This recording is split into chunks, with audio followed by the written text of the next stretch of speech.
हिंदू सनातन धर्म चैनल पर आप सभी का फिर से एक बार स्वागत। आज हम सुनेंगे सफला एकादशी की व्रत कथा और उसका महात्म्य। हिंदू धर्म में एकादशी तिथि का विशेष महत्व है। हर माह में 2 एकादशी तिथि आती है। वही साल की कुल 24 एकादशी तिथियां भगवान विष्णु को समर्पित है।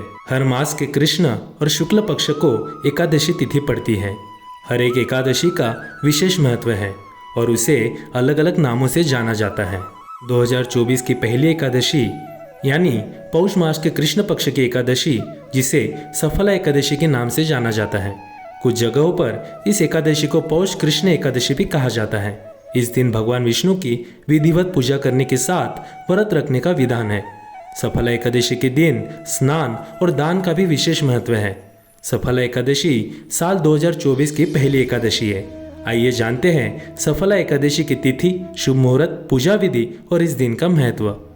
सफला एकादशी तिथि की शुरुआत 6 और 7 जनवरी 2024 की रात 12:42 पर होगी और एकादशी तिथि का समापन 7 और 8 जनवरी 2024 की रात 12:46 पर होगा और इस एकादशी का पारण 8 जनवरी को सुबह 7:15 से 9:20 के बीच किया जा सकता है। नए साल की पहली एकादशी सफला एकादशी है, जो कि सभी कार्यों में सफलता दिलाने वाली मानी जाती है। सफला एकादशी के दिन भगवान विष्णु की विधिवत पूजा करने के साथ व्रत रखने से व्यक्ति को सभी कामों में सफलता मिलती है। इस दिन तुलसी माता के समक्ष दीपक जलाने के साथ दीपदान करने से शुभ फलों की प्राप्ति होती है और किस्मत के ताले खुल जाते हैं। सफला एकादशी के दिन व्रत रखने से 100 राजसूय यज्ञ और 1000 अश्वमेघ यज्ञ के बराबर फल की प्राप्ति होती है। तो चलिए सुनते हैं सफला एकादशी की व्रत कथा। महाराज युधिष्ठिर ने पूछा, हे जनार्दन, पौष कृष्ण एकादशी का नाम क्या है? उस दिन कौन से देवता का पूजन किया जाता है और उसकी क्या विधि है? कृपया मुझे बताएं। भक्त वत्सल भगवान श्री कृष्ण कहने लगे कि हे धर्मराज, मैं तुम्हारे स्नेह के कारण तुमसे कहता हूँ कि एकादशी व्रत के अतिरिक्त मैं अधिक से अधिक दक्षिणा पाने वाले यज्ञ से भी प्रसन्न नहीं होता हूँ। अतः इसे अत्यंत भक्ति और श्रद्धा से युक्त होकर करे। हे राजन, द्वादशी युक्त पौष कृष्ण एकादशी का महात्म्य तुम एकाग्र चित्त होकर सुनो। इस एकादशी का नाम सफला एकादशी है। इस एकादशी के देवता श्री नारायण है। विधि पूर्वक इस व्रत को करना चाहिए। जिस प्रकार नागों में शेषनाग, पक्षियों में गरुड़, सब ग्रहों में चंद्रमा और देवताओं में भगवान विष्णु श्रेष्ठ है, उसी तरह सब व्रतों में एकादशी का व्रत श्रेष्ठ है। जो मनुष्य सदैव एकादशी का व्रत करते हैं वो मुझे परम प्रिय है। अब इस व्रत की विधि कहता हूँ। मेरी पूजा के लिए ऋतु के अनुकूल फल, नारियल, नींबू, नैवेद्य आदि 16 वस्तु का संग्रह करें। इस सामग्री से मेरी पूजा करने के बाद रात्रि जागरण करें।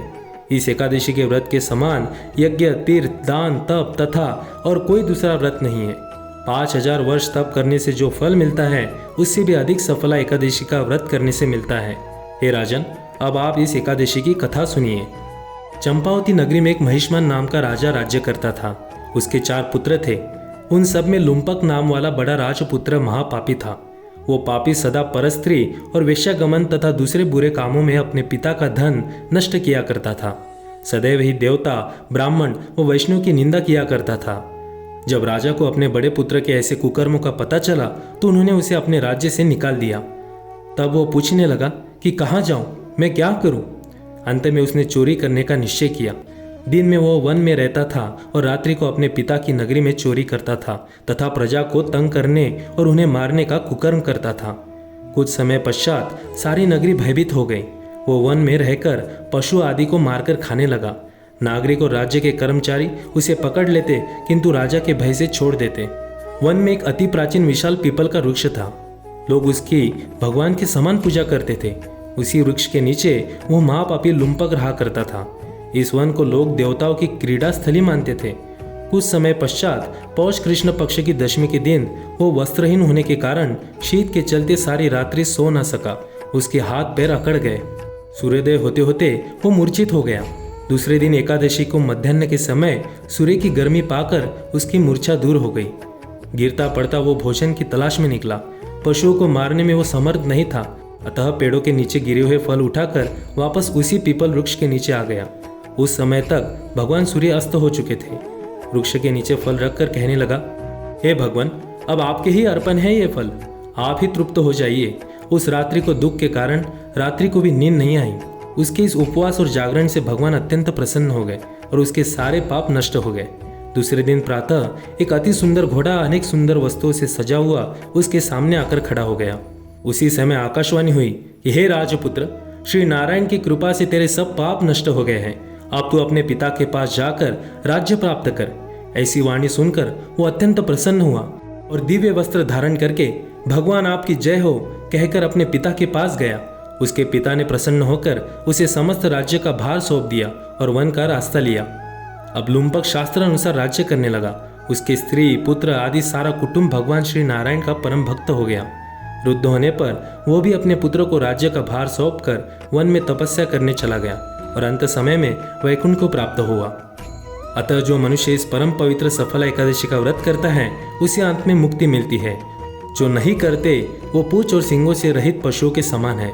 इस सफला एकादशी के महात्म्य को पढ़ने से अथवा श्रवण करने से मनुष्य को अश्वमेघ यज्ञ का फल मिलता है। अतः सफला एकादशी का व्रत हर मनुष्य को अवश्य करना चाहिए। 5000 वर्ष तप करने से जो फल मिलता है उससे भी अधिक फल सफला एकादशी का व्रत करने से मिलता है। तो ये थी सफला एकादशी की व्रत कथा। आशा करता हूँ आप सभी को ये वीडियो पसंद आया होगा।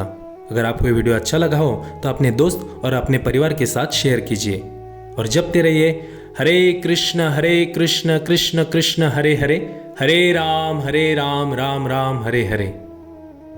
इस तरह के वीडियो देखने के लिए और भगवान के बारे में और जानने के लिए इस चैनल को सब्सक्राइब कीजिए और लाइक और शेयर कीजिए।